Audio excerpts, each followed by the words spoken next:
January रोजी एक मध्य प्रदेशवरून एक टीम आला होता आगर मालवा जिल्ह्यामधून. त्यांच्याकडे एक पोलीस बतवणीचा गुन्हा झाला होता. त्याच्यामधला आरोपीच्या अटक करण्याकामी इथं आल्या होत्या. मग बाजारपेठ पोलीस स्टेशनचं मदत मागितलं आणि बाजारपेठ पोलीस स्टेशनचं टीम आणि मध्य प्रदेशची टीम भुसावलमध्ये इराणी मोहल्ल्यात गेलं. तिथं आरोपींना अटक करण्याच्या प्रयत्नामध्ये तिथलं राहणारे लोक, खास करून महिला खूप मोठ्या संख्येनं पोलिसांसमोर आलं. पोलिसांवरती हल्ला करण्याचे प्रयत्न देखील करण्यात आले होते आणि नंतर शेवटी त्या आरोपींना, जे आरोपीचं नाव आहे खरार अली हुजूर अली, ह्याला आम्ही अटक करण्यात आलेला आहे.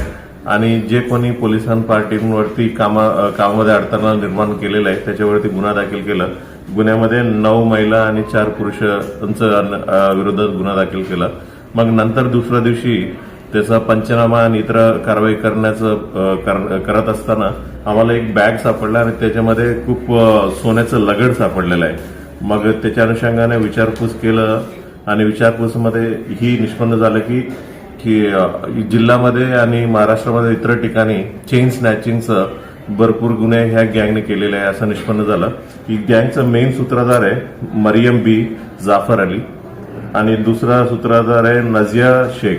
असं 2 मेन सूत्रधार आहे आणि ह्या गँग चालवतात आणि सर्व ठिकाणी यंग मुलांना पाठवत आहेत. आणि एकदा त्यांना चेन स्नॅचिंग करून ह्यांना जे काही स्क्रॅच केलेलं वस्तू ह्याला दिलं की हे विकण्याचं आणि ह्या जरी कोणी आरोपी अटक झाला त्यांना बाहेर काढण्याचं ही सर्व पूर्ण प्रक्रिया चालवत आहेत. ही जे मुलं जे ऍक्च्युअली कमिट केलेलं आहे त्या मुलांचं नाव आहे हसन अली उर्फ असू, मजहर अब्बास जाफर इराणी,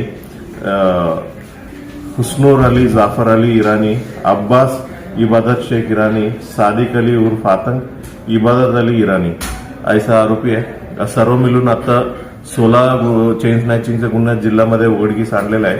आणि रिकव्हर केलेलं प्रॉपर्टीचं वजन आहे 287 ग्राम आहे आणि आजच्या किमतीमध्ये 40,25,000 रुपयाच्या किमतीचं आहे.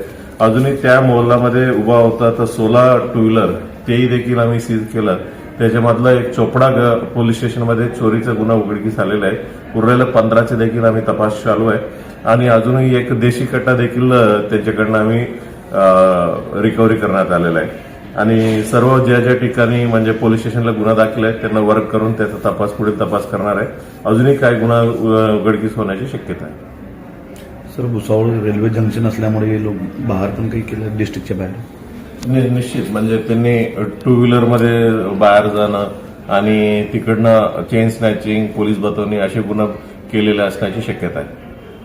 सर, याच्यात अजून काही आरोपी फरार आहेत का?